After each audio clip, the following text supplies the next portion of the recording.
My boyfriend's mother stole my purse to run a background check on me, ugly checked my niece, and threw my engagement ring down a storm drain. Now I want to throw this relationship in the trash. Posted by you/Brightside256. I have seen a lot of crazy people in my life, but my potential future mother-in-law is the absolute worst person I have ever met. I, 30F, have been with my boyfriend, 31M, for 8 months now. For the first few months, everything was amazing. He is the sweetest and most caring man I have ever been with. He likes to surprise me with fun dates and flowers for no apparent reason. The biggest surprise of all, though, was when I met his mother. I met his parents for the first time a few months ago. The first thing his mother said to me when I walked in the door was, "Are you Jewish?" I am not, and I am not particularly religious, but I was raised Catholic. Once I told her this, it was the beginning of the madness. She immediately stopped talking to me, acted as if I didn't exist. I was extremely nervous about meeting my boyfriend's parents, so this broke my heart. I was determined to make a good impression, so I kept trying to connect with her. This was a huge mistake, and I should have just let it go. Once we were all seated for dinner, she finally decided to try and make conversation. I have naturally red hair, and she asked me if my parents have the same color. I told her that I have the same hair as my mother. She then had the audacity to ask me, "Does the carpet match the drapes?" I had no idea how to respond and just sat there, stunned. Seeing my reaction, she said, "Don't worry, I'll just ask my son about it later." I looked over at my boyfriend, who seemed equally shocked, but he didn't say anything. She then started to go on about my hair being too curly. She told me that I really need to learn how to run a brush through my hair and think about my appearance more when I'm out with her son. Then, when I didn't eat much at dinner, she gave me her version of a compliment. I was told it was good that I am watching what I eat because it would be a shame if I got any bigger. This was just my first meeting with this woman. As soon as I got into my car, I burst into tears and cried all the way home. My boyfriend was texting me and apologizing for his mother's behavior, but the damage was done, and I told him I needed time to think. He went into apology overload after this, sending flowers to my office every day and leaving me messages begging me to talk to him. I finally agreed, and we went out to dinner. He told me he had spoken with his mother about her inappropriate comments and swore it would never happen again. With this reassurance, I decided to give it another chance. Fast forward 2 weeks to when he invited me to a family birthday party. This time I would also be meeting his sisters and grandparents. His grandparents and sisters are awesome people. They asked me normal questions about my job, family, and friends. His mother seemed to be avoiding me throughout the evening, and honestly, I was okay with that. I went to grab something from my purse and noticed that it was not where I left it. I looked everywhere but could not find it. I went and asked my boyfriend, and he began to help me look. He then got a strange look on his face and quickly went upstairs. I could then hear a lot of yelling begin upstairs. He came back down holding my purse after a few minutes and told me that we were leaving. Once we got in the car, I asked him what was going on. His mother had taken my purse so that she could see my driver's license. She intended to try and run a background check on me. He told me she had mentioned this earlier, but he honestly thought she was joking. I thought it was best to avoid any of his family functions for the time being. This worked out great for a while, and he went to his family parties alone. He would ask me each time before leaving if I was sure I didn't want to go, but I always declined. Last week, his family had their family reunion, and he asked me to please come with him. I was very reluctant, but considering there would be so many people present, I didn't think she would pull anything. When we got there, everything was going great. I met his extended family and got to catch up with his sisters.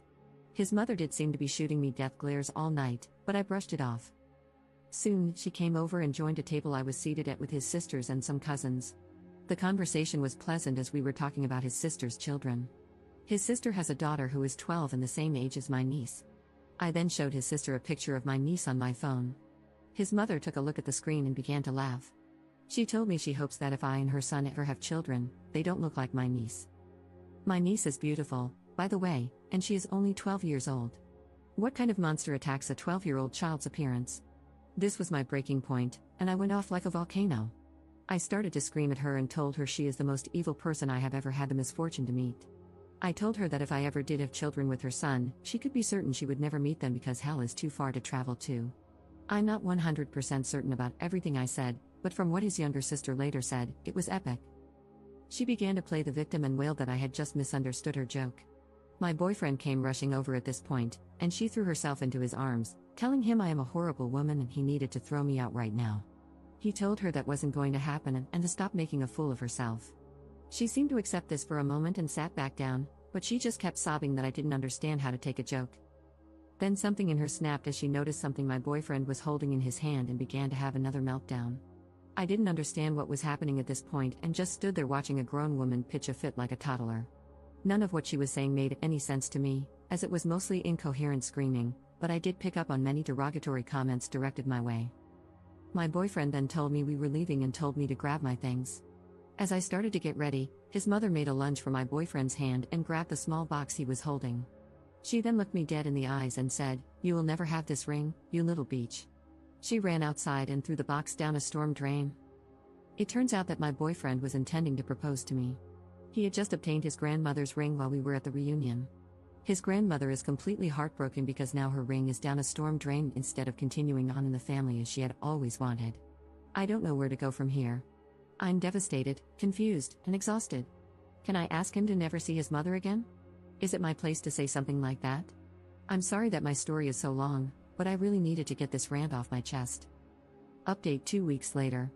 I have been receiving a lot of messages asking for an update on the ring situation. Unfortunately, it could not be found. The city came out to try to assist, but they were unable to uncover anything. My fiancé and his family were devastated by this, and many of them have ceased communication with my future mother-in-law because of it. The ring held significant sentimental value within the family, more than I had understood at the time of writing my first post. This was literally the straw that broke the camel's back for many family members. His sisters have chosen to maintain contact with his future mother-in-law, and one of them told me that she is playing the victim card, claiming she had a mental break and that we all need to be more compassionate and understanding of her. I call this total crap, and I know she knew exactly what she was doing when she threw the ring down the storm drain. I have a theory that the ring never went down the drain to begin with. I suspect she might have hidden the ring somewhere on herself and only threw the box down the drain. I have no way to prove this, but I have expressed this concern to my fiancé and his family. It's a rather large house, though, so if the ring was hidden, it could be anywhere. I don't think it will be found anytime soon if that's the case. On a happier note, I am now engaged to my fiancé. My engagement ring does not have the same sentimental value as the other ring, but I love my new ring just the same. I'm very happy to be engaged, and I cannot wait to spend my life with my fiancé. My fiancé is now low contact with his mother, but word has reached her that we are engaged. After she found out, she apparently refused to leave her room for 3 days, refusing to speak to anyone or eat. The drama of this woman is unbelievable to me. Soon after I was informed about her condition, I started receiving a lot of strange emails and phone calls. I began getting calls from strange men asking me to perform various intimate acts. Obviously, I was mortified by this and immediately changed my phone number. I told my fiancé what had happened, and he thinks someone must be giving out my number by mistake when meeting these men. I didn't believe that, so I did a Google search of my phone number and found a few Craigslist ads written about me. The descriptions were just too similar to my appearance, they even mentioned my red hair. I truly believe my future mother-in-law is behind this. She knows how to post on Craigslist, as she sells a lot of used items online. I have also mysteriously been signed up for a variety of dating and porn sites. If this is my future mother-in-law, then I just don't know when she is going to stop. This is such a low level to stoop to, and I cannot believe how pitiful this woman is. I showed all of this to my fiancé and told him about my suspicions. He doesn't think his mother has the technical knowledge to pull this off. Then, what he said next chilled me to my bones, as I had thought his older sister liked me. He said his older sister had mentioned that to maintain a healthy relationship, you should be checking your partner's phone daily. She proceeded to tell him there should be no secrets, and I shouldn't have a problem showing him my phone when he gets home. I was planning to ask his sisters to be in my bridal party, and now I don't even know where I stand with them. Do they hate me too? What in the hell did I do to deserve this? I truly don't know who I can trust anymore. I have decided to limit what I tell them going forward, as I currently suspect they are my future mother-in-law's spies. For now, I'm going to try to enjoy my engagement and put this all out of my head. I guess I will just wait and see what happens with his family. Second update 20 days later. I have been getting messages asking for an update on my situation with my future mother-in-law, so I thought I'd make a quick post about what happened most recently. My fiancé went no contact with her after everything that happened. This lasted about a week before she showed up banging on our door. My fiancé was at work, and I was home alone at the time. She was wailing that she was sorry and just wanted to see me to apologize. Since I have neighbors who were beginning to watch this spectacle, I let her inside to talk. At first, she was very apologetic and said she just wanted to have a fresh start. She was pretty convincing, and I was actually considering just letting it all go. That's when she saw my Christmas tree, and all hell broke loose yet again. She began to scream that I was trying to convert her son to Christianity and that I was just a little whore trying to ruin her family. I kindly asked her to please leave and told her she was not welcome here, but she refused to budge. She told me that no son of hers would ever celebrate Christmas and proceeded to run towards the tree. She began tearing off every ornament and throwing them, leaving them smashed on the floor. I have many childhood and family ornaments on my tree that are very precious to me. Several were smashed in her rampage. I had to grab her and physically drag her away. This ended with her punching me several times and biting my hand. I finally managed to throw her out the front door and grab my phone to call the police. She proceeded to scream like a banshee out front and call me every name in the book. The police arrived soon after. And just like that, she completely stopped her fit and began to try and play the victim. She told the police that I was an intruder in her son's apartment and that I had attacked her. The police had arrived with an ambulance, and she was promptly taken to it because she was feeling faint and in distress after my brutal assault on her. The police then came to interview me, and I told them what had actually happened. I showed them the bite mark on my hand and the bruises that were beginning to form. My fiancé arrived at the scene and immediately came to my side. He confirmed to the officers that I do live there and that his mother is a nutcase. Seeing that her son was siding with me sent her into yet another tantrum. The police asked me if I would like to press charges against my future mother-in-law. I looked to my fiancé, and I could tell he was conflicted about what to do. I had to do what would make me feel safe in the end, and I decided to press charges. My future mother-in-law was first taken to the hospital and then arrested upon her release. She is now facing charges for assault, and I have taken out a restraining order against her. This has placed a serious strain on my relationship with my fiancé. He and the rest of his family want me to drop the charges against his mother. He tells me that since I have a restraining order, she can no longer come near me, so I have nothing to worry about. I don't think he fully understands how terrifying this experience was for me. He tells me that it is my decision in the end and that he will stand by me, but he doesn't want to see his mother go to prison. Part of me just wants to pack my bags and run. I told him that I felt this way, and he is begging me to stay with him. He says that we can move and have no contact with his family in the future. I am so confused and conflicted about what to do. Third update 6 months later. Well, everyone, I know I will be trashed for being so stupid, but many of you have asked for an update. I left my fiancé after everything happened, and I was heartbroken. A few days after leaving and staying with my parents, I found out the news. I am pregnant. I went to the apartment to tell him the news, and his mother was there. Yep, he decided to side with her. She screamed the loudest banshee scream I have ever heard. She told me I needed to get a termination immediately. I told her that I would not do that. I planned to keep the baby.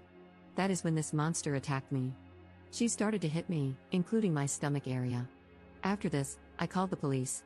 The bastard did nothing to help, only said stop to her from the sidelines. I think he wanted the baby to die. Luckily, they are doing just fine. I truly regret dropping the restraining order. I now don't know what to do. I think he still has rights as a father, but I don't know how to fix it so they don't have access. I am now pregnant and alone, living with my parents. Any advice is appreciated, but please leave out the negative comments. I am not sure I can handle them. Fourth update 1 month later. I have been asked many times about what happened afterward. When I got home that day, my mother took one look at me and was furious. I had a black eye and bruises. I declined the ambulance and went straight to my parents' house. My mom led me to my bed and made me a cup of tea. Then she just kept asking, "Who did this?" She thought it was my ex, but when I told her the truth, she was even more furious. I explained everything to her that had happened. I had never told her before and shared all the graphic details. She calmed me down and left to go make me some food. But she actually left the house. A few hours later, she came back. She had what she called her trophy, which was actually a large clump of my ex-future mother-in-law's hair. She had put it in a memory box. She told her that she would never lay eyes on her grandbaby and said many other colorful things. My mom is actually a former bodybuilder and very into fitness. After that, I got a call from my ex, and he just screamed at me. Mom took the call and told him never to contact me again or he would get the same treatment that was given to me. He has not contacted me since. Editor's note. There are posts made by Op that were deleted, so the story might feel a little incomplete to some of you. She hasn't updated her situation with her mother-in-law and her ex in almost 2 years. We can assume that the situation is concluded. Hopefully, everything is going well for her and her baby.